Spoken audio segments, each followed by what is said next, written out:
ternyata di sini ada sebuah angka tahun yang terbaca 1379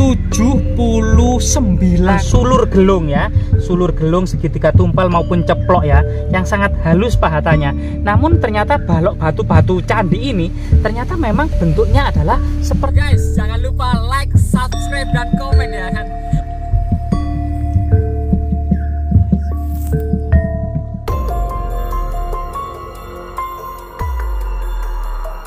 Pemirsa, saat ini kita berada di pemakaman umum ya. Sebagaimana tradisi yang berkembang di masyarakat, kita memasuki area makam harus mengucapkan salam. Assalamualaikum ya alal kubur, fa inna insyaallah bikum lahikun. Salam kepada seluruh ahli kubur, dalam waktu dekat maupun lama kita akan menyusul juga.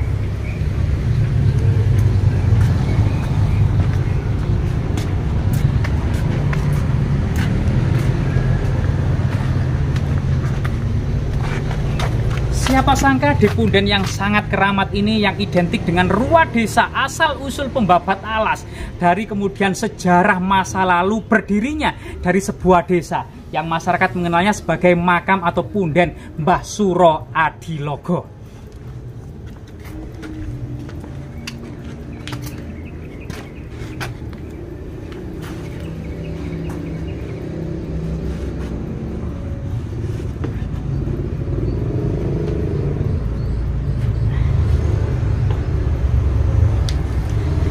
Kita memasuki area yang paling magis dan sakral ya.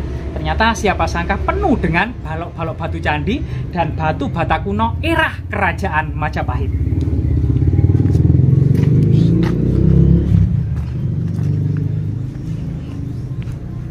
Rahayu, rahayu, rahayu, ong wilaheng sekaring jagat bawana langgeng sekaring kacang sekaring mayang wa khususon ila ruhi Mbah Suro Adilogo bisiril Fatihah.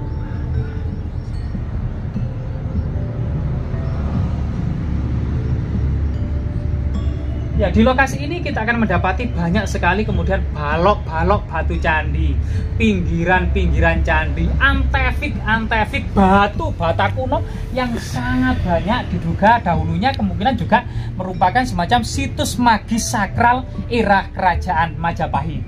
Sebagaimana yang kita kemudian temukan di lokasi ini. Jadi rahayu, rahayu, rahayu, Mbak permisi putunipun sowan. Dan area ini penuh dengan memang balok-balok batu candi, pinggiran-pinggiran candi, dan batu bata kuno era kerajaan Majapahit ya, baik itu berupa fragmen maupun yang utuh juga masih banyak. Namun yang sangat istimewa, siapa sangka di sana itu ada semacam prasasti angka tahun. Nah,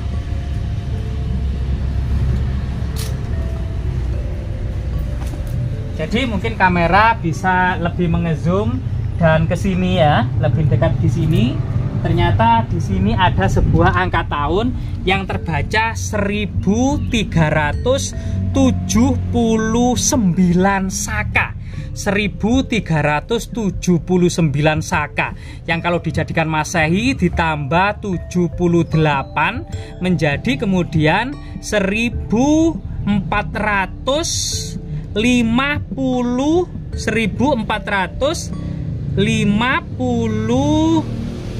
57 ya, karena ini 9 ditambah 8 itu kan 17 ya. Nah, kemudian dimasukkan sini 7 tambah 7 14 ditambah 1 15 dan ini 14 gitu ya, 1457 Masehi. Jadi ini sesuatu yang menandakan bahwasanya di sini ternyata memang dahulunya kemungkinan ada semacam bangunan suci era kerajaan Majapahit yang dibangun tahun 1379 Saka atau pada tahun 1457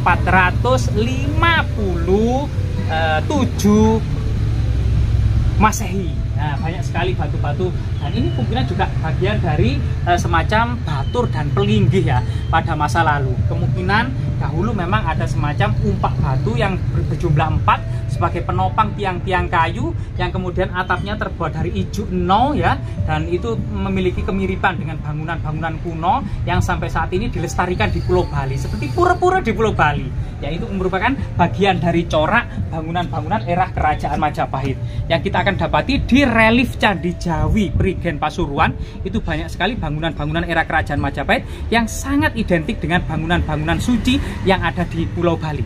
Jika kita lihat di area ini gitu ya, di area makam ini kemungkinan banyak sekali kemudian artefak-artefak lainnya ya. Kita coba kemudian meninggalkan area dari punden Mbah Suro Adilogo ini.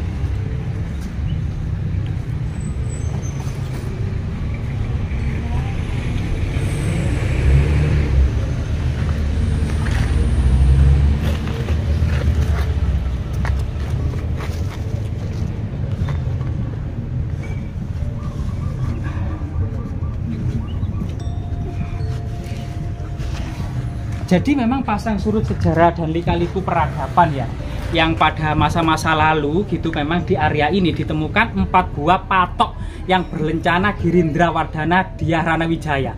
Patok tersebut ya bertuliskan Padaraksa. Jadi Padaraksa ada 2 telapak kaki, Catra atau Catra Pada itu adalah payung, kemudian Kamandalu yaitu semacam guci atau kendi air amerta yaitu Kamandalu amerta, serta kemudian Linggayoni. Dan di situ sebenarnya kenapa pada masa Muhammad Yamin pada masa lalu diterjemahkan sebagai tongkat dililit ular, padahal bahasa kunonya dalam prasasti itu adalah Hilining Tugu. Hilining itu mengalirnya Tugu ya, mengalirnya Tugu.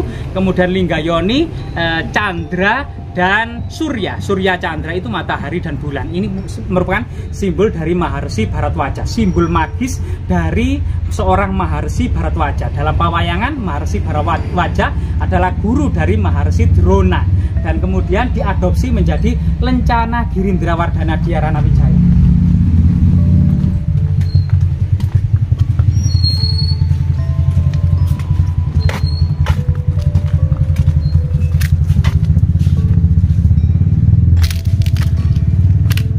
Itu ya, di lokasi ini banyak sekali kemudian fragmen-fragmen tembikar, keramik-keramik Tiongkok itu juga banyak dan berceceran ya.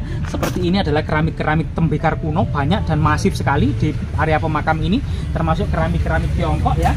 Dan salah satunya adalah semacam lumpang batu ya, lumpang batu ini juga terlihat ya sangat arkais atau sangat kuno. Bisa saja kemudian lumpang batu ini memiliki fungsi profan, yaitu untuk melembutkan atau menumbuk ya dengan bantuan alu, lumpang alu ini kemudian untuk menumbuk biji-bijian, rempah-rempah, dedaunan atau umbi-umbian, atau juga sebenarnya lumpang batu ini bagian dari prosesi magis sakral dalam penetapan semacam bangunan suci, di mana kemudian dalam berita-berita prasasti seorang pendeta Makudur itu kemudian memecahkan telur dan menyembelih ayam di atas batu kalumpang, seraya kemudian membacakan mantra-mantra, doa-doa, serta kemudian kutukan-kutukan yang menyeramkan bagi siapa saja yang melanggar atau merusak ketetapan raja ini ya, atau merubahnya, atau melakukan tindakan-tindakan yang seperti dalam prasasti adalah mayang tanpa wah, artinya buah mayang yang tidak berbuah, atau jika berjanji ikar, termasuk waluh rumambat ing natar, atau pohon walo itu merambat di natar, yang artinya adalah mengambil hak orang lain, atau mungkin wangkai kabunan, yaitu wipati wangkai kabunan, yaitu semacam pembunuhan berencana. Ini salah satu kejahatan-kejahatan yang ada di tengah-tengah masyarakat kita, termasuk caci maki dan lain sebagainya. Dan itu kemudian siapa saja yang melakukan itu gitu ya, mendapatkan kutukan-kutukan yang menyeramkan. Misalnya kalau ke sungai akan dipatok buaya, dimakan buaya ya. Kalau ke hutan dimakan harimau, dipatok ular. Kalau ke laut dimakan ikan, akan direngkah kepalanya, disobek perutnya, diburek usutnya, dimakan darahnya oleh kali ya. Ini salah satu kutukan-kutukan yang sangat menyeramkan. Jika kita lihat dan kita teliti makam ini gitu ya, kemudian juga banyak artefak, epofak dan fitur yang lainnya.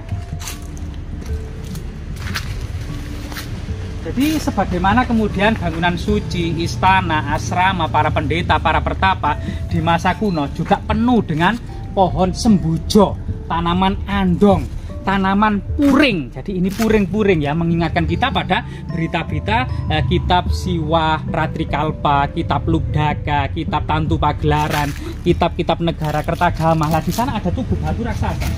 Jadi permisi rahayu. Nah jadi di makam ini ternyata penuh dengan artefak, ekofak, dan fitur. Ada semacam balok batu candi yang sangat besar ya, sangat seperti arkais gitu ya, sangat besar sekali. Kemungkinan ada lubangnya di sini ya. Nah, di sini ada lubangnya. Kemungkinan memang dorpel atau ambang pintu masuk ke sebuah bangunan suci ya. Nah, ini banyak sekali. Jadi kita selain menemukan artefak sebuah punden keramat yang penuh dengan balok-balok batu candi, prasasti, angka tahun, batu bata kuno, lumpang batu, dan banyak sekali. Coba kita ke arah timur ya.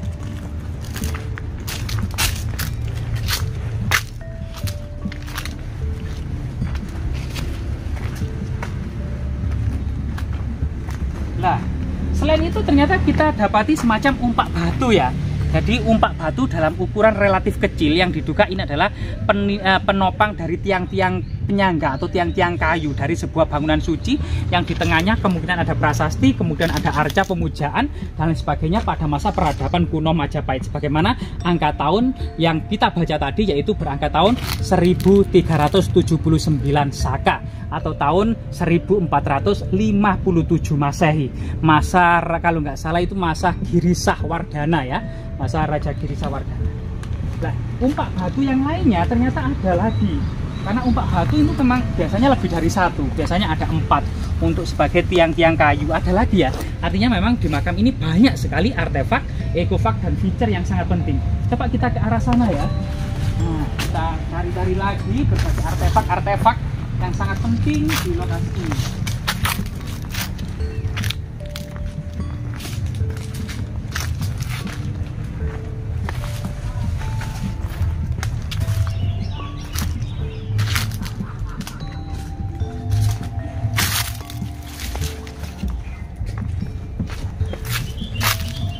Jadi keberadaan sebuah situs-situs dan artefak-artefak di pemakaman umum ini memang wajar karena pemakaman umum ini adalah pemakaman yang sakral, dikunjungi oleh kemudian keluarga pada hari-hari baik tertentu, misalnya pada malam Jumat untuk nyekar kepada semacam bunga-bunga ini ya.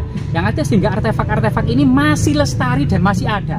Kalau kemudian lokasi yang ada artefaknya ini dibuat pasar, pabrik, atau kemudian perkampungan, atau kemudian bangunan-bangunan umum lainnya seperti balai desa atau rumah sakit dan sebagainya, tentu artefak-artefak ini akan musnah ya. Dengan kemudian berada di pemakaman-pemakaman ini sebagai kemudian tempat untuk menaruh dari jenazah leluhur, jenazah dari keluarga yang sudah mangkat, maka lokasi ini masih dihormati dan dilestarikan hingga saat ini, yang ternyata artefak-artefak itu masih ada.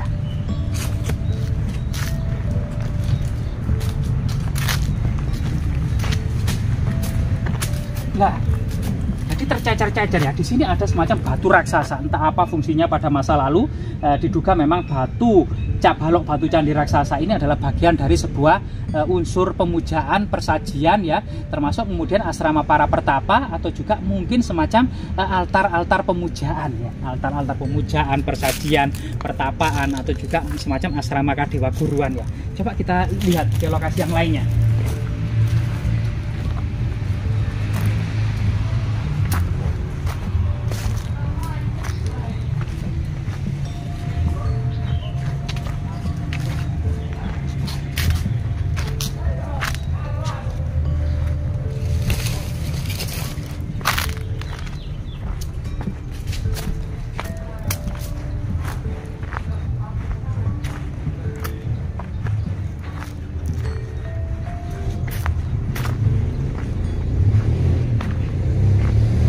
Nah, di sini ya, di bawah pohon kemuning ini yang diteduh ya, sangat teduh, ternyata ada semacam artefak yang sangat unik. Ada beberapa lambang yang menyiratkan pada hiasan-hiasan sulur gelung ya, sulur gelung segitiga tumpal maupun ceplok ya, yang sangat halus pahatannya. Namun ternyata balok batu-batu candi ini ternyata memang bentuknya adalah seperti kursi. Nah, jika kamera ke sini, maka kita akan mendapati balok batu candi ini adalah menyerupai kursi, sehingga kemudian masyarakat juga mengidentifikasi sebagai batu kursi Raja Majapahit, karena memang angka-angka tahun yang ditemukan di sini era kerajaan Majapahit, baik itu masa Raja Girisah Wardana maupun patok-patok yang berlencana Girindra Wardana di Arana Wijaya sendiri. Jika kita lihat bahwasanya Raja Majapahit yang memerintah kerajaan Majapahit ya dari Dyawijaya yang memerintah sejak tahun 1293 terus berproses sampai kemudian lencana-lencana dan prasasti-prasasti petak serta prasasti Trailokyapuri ternyata berangka tahun 1486 Masehi dan prasasti terakhir inilah yang berlencana Girinawardhana pernah ditemukan di lokasi ini gitu ya, yang saat ini disimpan di Museum Pim Trowulan sebagai kemudian raja terakhir Majapahit. Dhyarana Wijaya ini kemudian yang memerintah Majapahit antara tahun 1474 Masehi sampai kemudian 1519 sebagaimana kemudian interpretasi dari Profesor Hasan Jafar dari Universitas Indonesia. Semoga kemudian berbagai macam tinggalan yang ada di makam ini selain kemudian tadi kembali lagi riwayat desa, asal usul desa atau kemudian lah ini sebagai kemudian perwujudan untuk mengenang sejarah leluhur Majapahit. Semoga bermanfaat.